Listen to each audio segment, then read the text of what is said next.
네, 감사드립니다. 오늘 본문 25장에서는 그 예레미야를 통해서 하나님께서 그 이스라엘에 주신 말씀을 아주 요약적으로 잘 보여주고 있는 본문입니다. 어떠한 말씀을 하나님께서 이스라엘 그 멸망을 향해서 치달아가는 이스라엘 백성에게 전해주고 계시는가. 지금 그 예레미야 선지자가 상당히 오랜 기간 동안 사역을 했는데요. 그 유다 왕국이 멸망되기 전 왕부터 그리고 그 바벨론의 침략을 받아서 멸망당한 상황, 그리고 바벨론의 포로로 끌려가게 된 뒤에 그 예루살렘, 폐허가 된 예루살렘 지역과 그리고 심지어 그 잔존 세력들이 바벨론에 맞서서 그 심판을 좀 더 피해보고자 애굽으로 도피를 했을 때 그 애굽에까지 끌려간 그런 이제 사람이었습니다. 이제 이 에레미야와 비슷한 시기에 포로로 끌려간 이스라엘 백성과 함께 바벨론 지방에서 예언의 말씀을 받은 것이 에스겔 선지자고요. 그래서 지금 이 심판의 그 비슷한 그 상황에 예루살렘에 예레미야가 있었다면 포로로 끌려간 바벨론 지방에서는 에스겔이 있었다. 그렇게 보시면 되겠습니다. 예레미야서에서는 이제 크게 전반부와 후반부로 좀 구분을 해볼 때 전반부에서 이제 그 39장까지가 이제 예루살렘이 멸망이 되기 전에 그 멸망을 예언하는 내용들이고요. 그 40장부터 52장까지가 그 예루살렘이 멸망당한 이후에 그 당했던 그 여러 그 어려움들, 그리고 그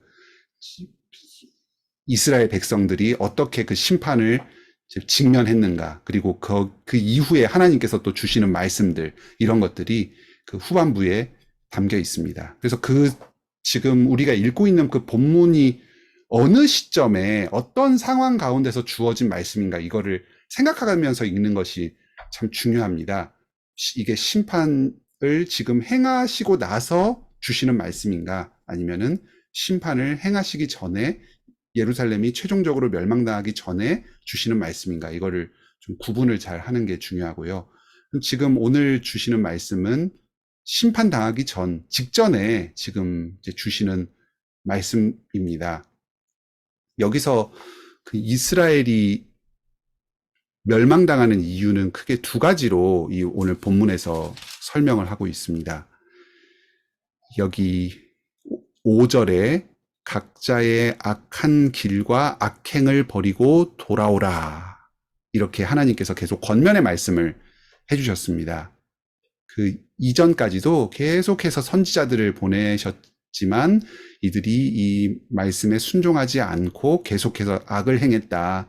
그래서 하나님께서 악행을 버리고 나에게로 돌아오라. 그러니까 실제 삶에서 주님께서 주시는 그 말씀의 요구를 순종하면서 살도록 가르쳐 주신 거죠. 그리고 지금 그렇게 행하지 못한 것을 회개하면서 돌이키도록 하셨는데, 이들은 그런 말을 들으면서도 순종하지 않고 회개하지 않고 계속해서 자기의 갈 길을 간 것입니다. 이것이 이스라엘이 멸망당한 첫 번째 이유로 언급되고 있고요. 그리고 두 번째 6절입니다. 너희는 다른 신을 따라다니며 섬기거나 경배하지 말라. 우상을 숭배하지 말라. 오직 하나님 여호와만을 섬기라. 두 가지입니다. 이제 요것이 예레미야서 전체에서 이스라엘 백성들에게 그 심판의 이유로 제시되는 것을 아주 요약해서 보여주고 있습니다. 하나님을 예배하지 않고 우상을 섬긴 것, 그리고 두 번째는 악을 행한 것, 실제 삶 가운데서 하나님의 말씀에 순종하지 않고. 이게 10계명의 요구하고도 연결이 된다고 할 수 있는데요. 1계명부터 4계명까지는 하나님에 대한 예배에 관한 계명들 크게 보았을 때, 그리고 5계명부터 10계명까지는 사람들 사이의 관계에서 어떤 포갑을 행하고 거짓을 행하고 이러한 문제로 연결이 됩니다. 이거 두 개가 서로 긴밀하게 연결이 되어 있는 거죠. 하나님을 예배하고 섬기지 않으니까 하나님의 말씀을 들을 이유가 없는 겁니다. 그리고 다른 사람들에 대해서도 자기 뜻대로 행하는 겁니다. 그래서 마구잡이로 악을 행하고 빼앗고, 특히 사회의 지도자들이 이게 아주 심했습니다. 그래서 예레미야서에서도 그 지도자들에 대해서 하나님께서 크게 책망하면서 벌을 내리시는 내용들이 아주 두드러지거든요. 왕, 제사장, 선지자, 이런 사람들이, 왕은 하나님께서 자신에게 주신 권력을 이용해서 이 세상의 공의를 실현하고 이 땅 가운데 하나님의 뜻을 이루는 것이 왕에게 맡겨진 사명인데, 그 자신의 힘을 남용해서 자기 이익을 추구하는데 그 힘을 함부로 사용한 것이 왕의 큰 죄였습니다. 하나님 뜻대로 하나님의 나라를 이 땅에 만들라고 힘과 권한을 주셨는데, 그걸 가지고 자신의 나라를 만들고 자기의 탐욕을 채우고 자기의 부를 불리고 권력을 점점 더 강하게 만드는데 자기에게 주신 권한을 함부로 남용을 했던 거죠. 그래서 이 권한의 남용의 책임이 아주 컸고요. 제사장은 이제 왕과 또 우상 숭배자들과 연합해서 하나님을 제대로 섬기고, 또 제사장의 중요한 일이 주님께서 주시는 말씀을 백성들에게 잘 가르치는 일이었는데, 이런 점에서 굉장히 미흡했습니다. 성전의 관리가 제대로 되지 않았고, 그래서 성전이 훼손되고 또 행해야 될 예배들이 제대로 행해지지 않고, 사람들이 바친 11조나 기타 경비를 자신의 탐욕을 불리는데 함부로 사용을 했습니다. 또 그리고 우상 숭배를 용인하고 그런 것들이 성전 안에서조차 행해지도록, 여기 그 유다 왕 중에서 므낫세 왕이라는 사람이 이제 그 말기에 있는데요. 이 사람이 굉장히 중요한 결정적인 어떤 역할을 하게 됩니다.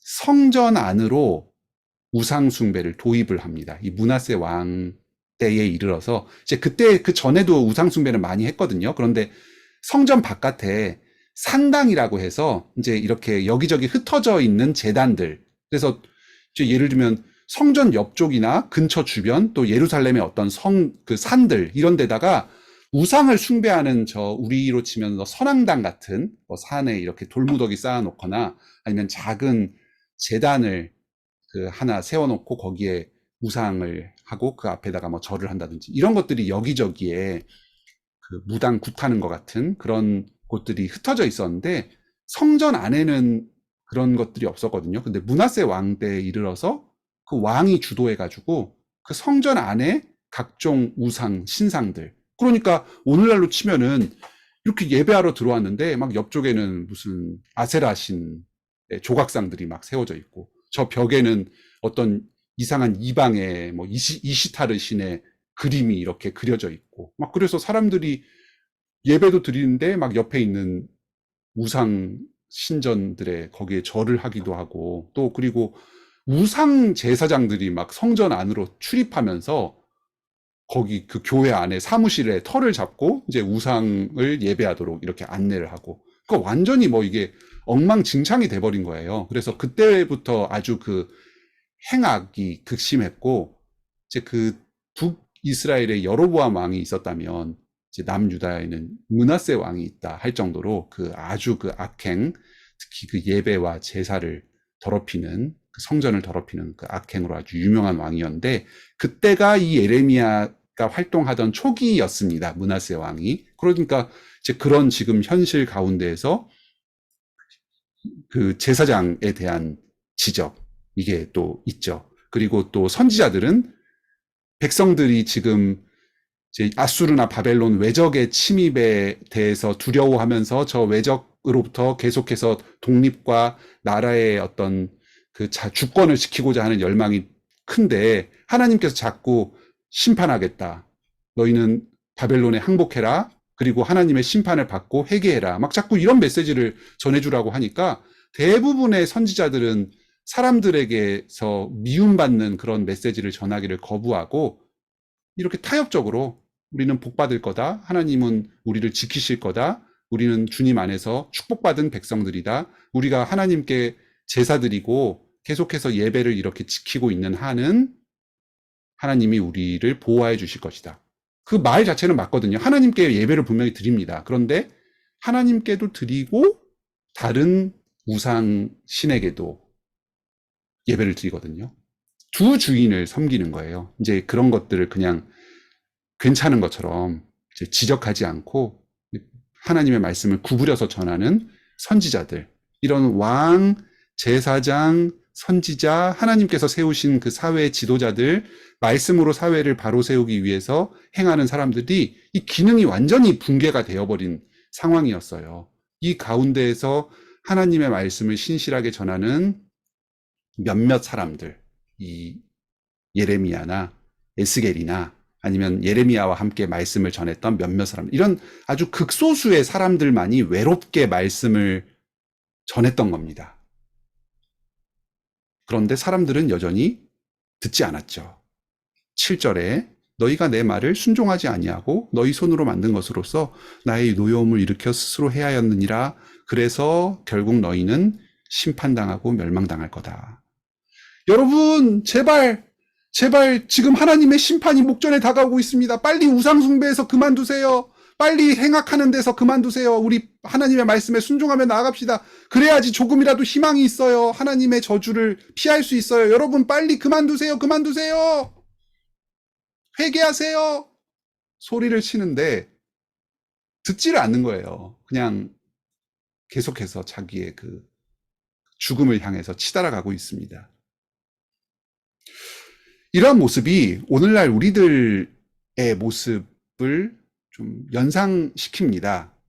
사실 우리가 하나님을 다 믿거든요. 여기 계신 분들 다 예배 참석하고 참 주님 믿어야 된다, 이거 부인하는 분 아무도 없습니다. 그런데 문제는 두 주인을 섬기는 거거든요. 이스라엘이 한 번도 하나님 여호와 신앙에서 그 신앙 자체를 버린 적은 없었습니다.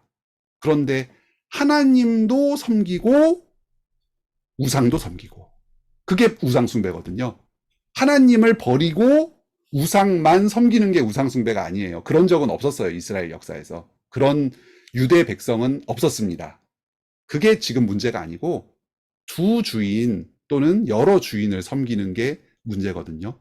오늘날 우리들에게 우상은 뭐 바알, 맘몬 이런 거죠.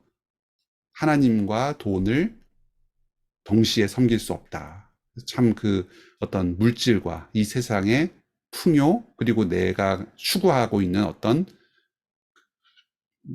바람직하게 생각하는 것, 또 이 세상에서 귀하게 생각하는 어떤 가치, 이런 좀 두 주인을 섬기는 그런 우상 숭배가 우리 가운데에 들어와 있습니다. 그리고 또 그로 말미암아서 주님의 말씀에 순종하지 않죠. 하나님께서 이렇게 해라고 말씀하는데 세상에서는 저렇게 하라고 이야기하고, 또 나는 그렇게 하고 싶고 또 다르게 하고 싶고, 그러면 결국은 두 주인 또는 세 주인, 네 주인을 섬기는 사람은 하나님 말씀만 듣는 게 아니라 세상 얘기도 좀 듣고 또 내 마음의 욕망이 추구하는 방향의 얘기도 듣고, 그러니까 자연스럽게 악행을 행할 수밖에 없습니다.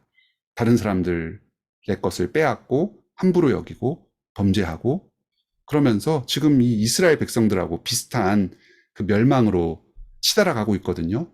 이 주변에서 계속해서 하나님께서 우리에게 말씀을 보내주시죠. 이 성경을 우리에게 주신 것 자체가 하나님의 은혜이고, 또 이렇게 교회를 통해서 또 주변 사람들의 권면과 양심의 깨달음, 이런 걸 통해서 계속해서 돌아와라, 회개해라, 나만을 섬겨라, 그렇지 않으면 너는 멸망당한다 하고 이야기를 하고 있는데 우리가 돌이키지를 않고 있습니다. 그리고 이 가운데에서 직분자들의 어떤 죄가 아주 두드러지는데, 우리가 이제 또 성도이면서 또 다른 한편으로 직분을 맡아서 감당을 하고 있지 않습니까? 뭐 아내, 또 부모, 여러 성도 뭐 등등, 또 사회에서의 어떤 직업이나 사회적 지위, 이런 걸 통해서 주님께서 이 땅 가운데 하나님 나라를 세워가도록 우리를 사용하여 주고 계시는데, 우리가 과연 우리에게 부여된 그 지위와 권한, 또 그리고 그 일을 감당하기 위해서 주님께서 주신 여러 자원들, 생명과 또 이 사회적 지위와 지식과 또 물질과 시간과 이런 여러 가지 자원들을 우리에게 주셔서 주님의 일을 행하도록 하셨는데 그것들을 과연 우리가 주님 뜻에 합당하게 또 이 사회를 또 우리에게 맡겨주신 이곳을 좀 주님의 뜻이 이루어지는 곳으로 만들어가고 있는가? 말씀을 내가 과연 잘 전하고 있는가? 말씀으로 잘 통치하고 있는가? 주님께 제대로 예배드리고 있는가? 이런 것들을 생각하면은 참 부끄럽고 돌아볼 점이 많습니다. 아까 이 선생님께서 이 이스라엘에게, 유다에게 하나님께서 심판을 하셨다. 정말 그렇거든요. 이제 지금 예언의 말씀이 예레미야서에서도 전반부에서는 주로 유다에 대한 심판, 또 그 이스라엘과 전체 이스라엘을 향한 심판, 이것이 주로 이제 언급이 되고, 뒷부분에 이방에 대한 심판의 내용이 나옵니다. 이 패턴이 여러 선지서들에서 동일하게 나타나거든요. 이제 먼저 이스라엘의 심판, 그리고 그 추후에 그 이스라엘을 멸망시키는 데 관여했던, 또 이스라엘을 업신여겼던 다른 이방 나라들에 대한 심판이 이어지게 됩니다. 오늘날로 치면은 교회에서 심판이 시작됩니다. 하나님을 믿는 백성들로부터 심판이 시작됩니다. 그만큼 은혜를 많이 주시고 복을 베풀어 주셨기 때문에 책임도 더 큰 거죠. 베드로전서 4장 17절 말씀에서 이것이 이제 언급이 되거든요. 말세가 되고 이제 그 끝날이 되면 하나님의 집에서 심판을 시작할 때가 되었다. 이 베드로전서에서 하나님의 집은 교회를 이야기하는데요. 이 교회 가운데에서 심판을 시작할 때가 되었다. 그러면서 이렇게 이야기합니다. 만일 우리에게 먼저 하면 하나님의 복음을 순종하지 않은 자들의 그 마지막은 어떠하며, 믿는 사람들에게 뭐 특별하게 더 심한, 극심한 심판, 또 더 뭐 큰 심판 이런 건 아니고 먼저 심판을 받습니다. 그리고 장차 믿지 않는 자들은 더 큰 심판을 이제 받게 되겠죠. 그런데 어쨌든 교회에 먼저 심판이 시작된다. 이 말씀은 그만큼 교회의 책임과 역할이 크고 하나님께서 기대하시는 바가 그만큼 크다는 것을 의미합니다. 우리들에게도 마찬가지죠. 좀 우리가 이런 말씀을 들을 때에 믿지 않는 다른 사람들을 지적하기 이전에 주님께서 말씀을 주시고 은혜를 주시고 사명을 주신 나 자신이 과연 하나님의 말씀을 순종하고 예배하면서 살아왔는가, 이런 걸 좀 돌이키는 것이 이 예레미야서 본문의 참 취지에도 아주 부합하고 우리가 마땅히 말씀을 들어야 될 부분이 아니겠는가 하는 생각이 듭니다. 귀한 나눔 감사드립니다. 중요한 지적을 해주셨는데요. 이 성경 전체를 놓고 보았을 때 하나님께서 경고와 심판의 말씀을 많이 하시는데 이제 그 바탕에 항상 사랑이 깔려 있다는 것을 늘 생각하면서 말씀을 받아야 되는 것 같습니다. 그렇지 않으면 굉장히 어떤 율법주의적이고 나를 억압하고 나를 좀 윽박지르고 위축되게 만드는 그런 말씀으로 이런 하나하나의 어떤 경고와 또 멸망의 예언들, 이런 게 상당히 부담스럽게 다가올 수가 있거든요. 그런데 하나님의 성품 중에서 단연 가장 그 중요하고 본질을 이루는 가장 그 기반이 되는 성품은 사랑의 성품이겠습니다. 그게 이제 여러 가지로 뭐 긍휼, 인자하심, 오래 참으심, 자비하심, 여러 어떤 단어들로 성경에서는 표현이 되지만 결국 어떤 우리를 사랑하시는 그 하나님의 성품이 가장 밑바탕에 주되게 깔리면서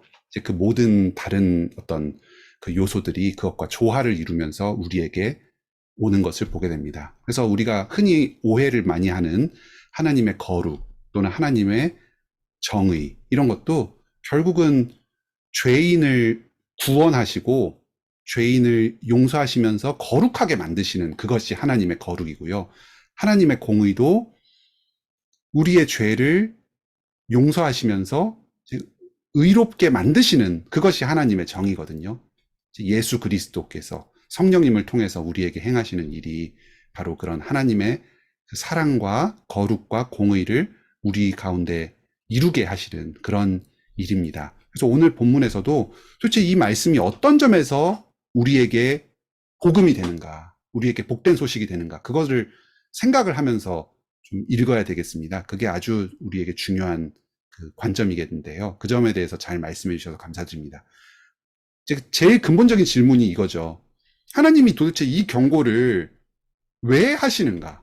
야, 너 멸망당할 거야. 계속 이런 식으로 가면 멸망당할 줄 알아. 계속해서 말을 그렇게 안 듣니? 멸망당할 거야. 이 얘기를 왜 하세요? 도대체? 그냥 멸망시키시면 되잖아요. 지금 뭐 몇 년 남지도 않았는데. 그 나중에 예레미야서 뒷부분까지 보면 직전의 직전까지 계속 이야기하시거든요. 막 그 지금 바벨론에 멸망당하기 한 달 전, 막 이럴 때까지 이제 그 일정을 계산을 해보면 그런 완전 진짜 직전 그 최후 병격이 임하기 한 달 전까지 계속 똑같은 얘기예요.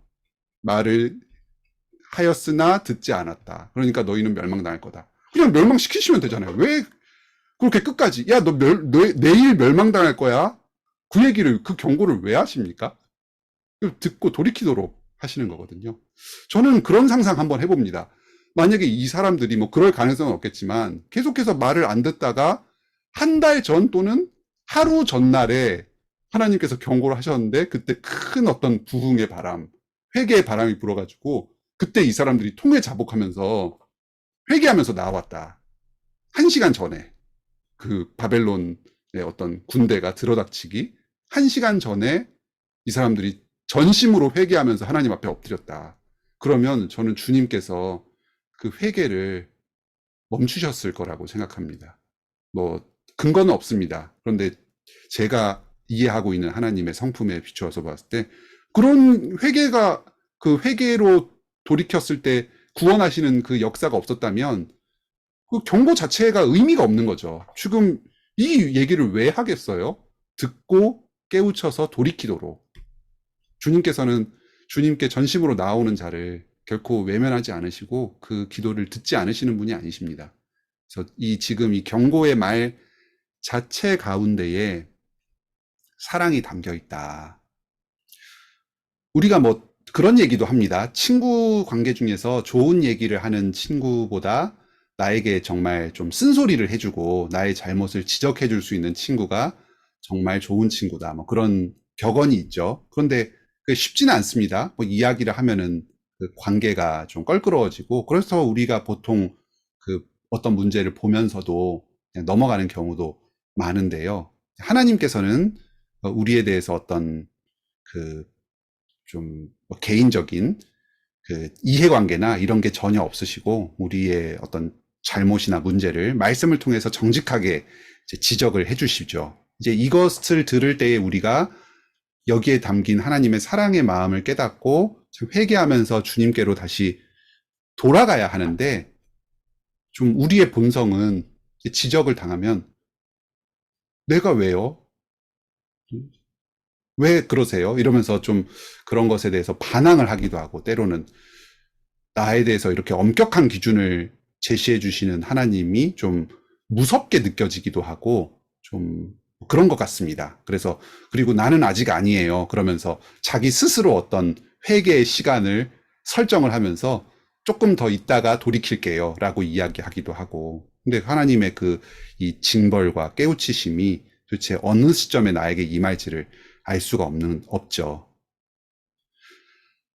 여기서 이렇게 깨닫게 해주시는 걸 통해서 결국 회복을 약속하십니다. 이 말씀 약속이 참 그래요. 이런 식으로 말씀을 주시면 이게 도대체 효과가 있을까?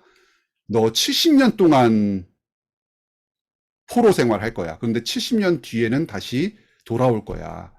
이것이 과연 이렇게 하면은 그 경고에 효과가 있을까? 너 정말 혼난다. 이렇게 겁을 딱 줘서 돌이키게 만든 다음에 그 다음에 근데 너무 걱정하지는 마.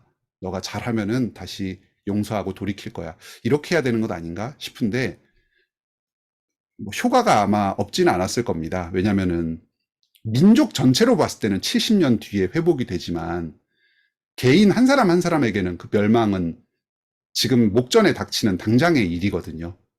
그래서 그 죄를 범한 그 사람 한 사람 한 사람은 아마 자기의 심판으로 말미암아서 자기에게 당하는 그 어떤 죽음을 맞이하고 그 고통을 감당해야 됐을 것입니다. 그런 점에서 뭐 70년 후에 회복된다는 이 말씀이 그 개인 한 사람 한 사람에게 뭐 얼마나 소망의 말씀으로 다가왔을지 그건 모르겠고요. 이제 믿음으로 나를 용서해 주시고 또 내 후손과 이 백성 전체, 우리 교회를 보존하여 주시는 그 주님의 은혜, 이런 것을 생각하면서 또 믿음으로 받는 사람은 감사함을 누릴 수도 있겠죠.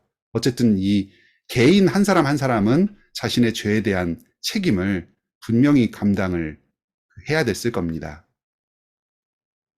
그런 점도 한번 생각해 볼 수 있을 것 같아요. 지금 이 상황 가운데에서 하나님을 잘 지키고 말씀에 순종하는 사람들이 소수는 남아 있었을 겁니다.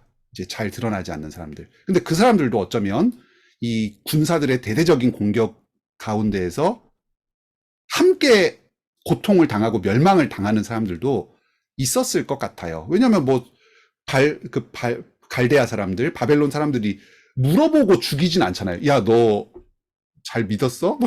그래서 너는 패스 이러고 막 옆에 가서 부수고 죽이고 이런 게 아니라 와 이러면서 그냥 한꺼번에 덮치고 다 멸망시키고 그러는 거니까 분명히 그 가운데서도 그 죽임을 당하는 그런 개인들은 있었을 겁니다.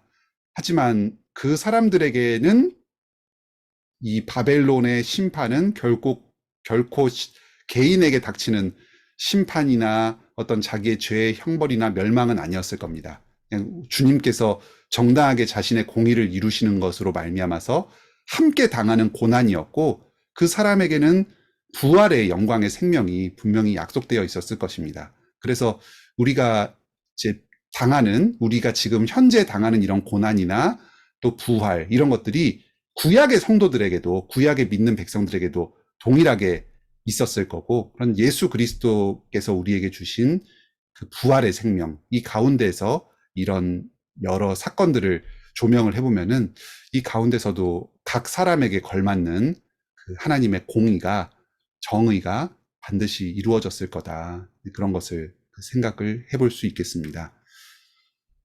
우리가 자녀들이 좀 악한 길로 나아갈 때가 있습니다. 하나님께서 이 갈대아 백성들을 군인들을 보내서 이 이스라엘을 흔드시고 파괴하시면서 새로 세우신 것은 이들이 도저히 자기의 힘으로 우상숭배에서 민족적 차원에서 벗어날 수가 없었기 때문이거든요. 계속해서 우상을 숭배하고 그것이 제도로 정착되고 그게 뭐 고위층부터 저 하층민까지 완전히 문화로 자리 잡은 그런 상황 가운데서 빠져나올 수가 없는 거예요. 여기서 그냥 태어나서 자란 사람들은 이 극심한 그 우상숭배 문화 또 행악의 문화 가운데서 아무리 자기가 노력을 하더라도 여기서 벗어날 수가 없었습니다. 그래서 이것들을 전부 다 파괴하고 부수어서 이 백성들을 회복시키시고 다시 심고 세워서 하나님의 그 거룩한 나라를 이루시기 위해서 지금 이 심판을 보내셨다. 그러니까 이 백성들을 이 멸망의 상황 가운데서 건지시기 위해서 심판했다. 이렇게도 볼 수 있습니다. 하나님의 일종의 어떤 구출 작전, 그 파괴와 재건의 작전이라고도 볼 수가 있겠습니다. 우리 자녀들도 이런 어떤 지금은 아직 어리지만 앞으로 살아가면서 어떤 그 죄와 참 그 불신앙 그런 가운데 깊이 물들어서 스스로의 힘으로 도저히 빠져나올 수 없는 그런 지경에 처하게 될 수도 있을지 모르겠어요. 그렇게 되기를 원치 않지만 뭐 아주 소프트하게 가장 좀 일반적이면서 흔한 것을 생각해 보면 스마트폰 중독의 문제를 볼 수 있겠습니다. 제가 구체적으로 통계를 확인해 보진 않았지만 아마 상당히 많은 수의 초등 고학년들, 중학생들, 또 고등학생들이 그 스마트폰 중독에 지금 좀 해당이 되는 것이 아니겠는가 싶은 생각이 좀 체감적으로 들고요. 특히 요즘에는 뭐 인스타라든지 그런 여러 SNS 때문에 또 이거 수시로 계속해서 확인하고 뭐가 알람이 오는 것도 아닌데 그냥 쉴 새 없이 누가 혹시 뭐 메시지를 보냈을까 또는 어떤 새로운 메시지를 올렸을까 이런 것이 궁금해가지고 습관적으로 계속 확인을 하고 의존적이 되는 거죠. 그래서 본인 스스로도 자신에 대해서 문제점을 자각하고 이래서 공부도 안 되고 뭣도 안 되고 아무것도 안 되겠다 싶어서 이걸 끊고 좀 바른 생활 습관과 또 신앙의 습관을 기르고 싶지만 이미 정서적으로, 정신적으로 예속이 되어 있기 때문에 벗어날 수가 없는 거예요. 그런 상황 가운데 우리 아이들이 있을 수가 있습니다, 앞으로. 이제 그럴 때 부모로서 어떻게 해야 되냐. 야, 너 하지 마. 하지 말랬지. 그러고 그냥 쳐다만 보고 있어야 그게 역할인가. 자녀도 원하는데 헤어나오지 못하면 강제력을 동원해서 그 어떤 상황 가운데서 벗어날 수 있게 도와줘야 되겠거든요. 뭐 어떤 치료를 시작을 한다든지 또는 뭐 강제적으로 핸드폰을 좀 빼앗는다든지 뭐 그럼 당연히 금단 증상이 있겠죠. 뭐 저항도 있고 막 그 무기력증 그런 아마 중독으로 인해서 따라오는 어떤 육체적인 정신적인 스트레스 그런 것들이 반드시 있을 수밖에 없겠습니다. 저항도 당연히 있겠고요. 그런데 어쨌든 그런 것을 내가 정말 사랑하는 사람 또 내가 책임지고 있는 사람의 입장에서는 그런 문제들에서 벗어날 수 있도록 적극적으로 개입을 하고 때로는 물리력을 사용을 해서라도 그 예속으로부터 벗어나서 바른 길로 갈 수 있도록 인도해 줄 책임이 부모에게 있는 것 아니겠습니까? 어떤 자녀가 뭐 친구 교우 관계로 인해서 말미암아서 뭐 그 시간적으로 도저히 그 정서적인 예속에서 벗어날 수 없다. 그러면 뭐 때로는 전학을 갈 수도 있는 거고 뭐 때로는 그 친구들과 좀 서로 교제하지 못하게 아예 뭐 이민을 가족 차원에서 생각할 수도 있는 거고 그 자녀의 어떤 바른 성장과 내 사랑하는 사람의 행복한 삶이 우리에게 그만큼 중요한 게 아니겠습니까? 하나님께서 이스라엘 백성들을 향해서 이 심판하신 것도 좀 그러한 관점으로 이해해 볼 수도 있겠습니다. 너가 잘못했으니까 멸망시킨다. 이것이 아니고 하나님께서 택하신 이 거룩한 백성이고 이 민족인데 이 아브라함의 후손들이 참 하나님 나라, 제사장 나라로서 역할을 지금 도저히 감당할 수가 없는 어떤 그런 제도와 시스템이 이미 사회 밑바닥까지 구축이 되어버린 거예요. 그래서 그냥 한번 밀어버리는 거죠. 이 사람들을 이 죄악에서부터 건지시기 위해서 그리고 새롭게 하나님을 믿는 믿음으로 시작하기 위해서 이러한 참 큰 심판을 행하셨다. 또 그러면서 백성들이 좌절하지 않도록 또 회복의 예언까지도 함께 이렇게 주고 계십니다.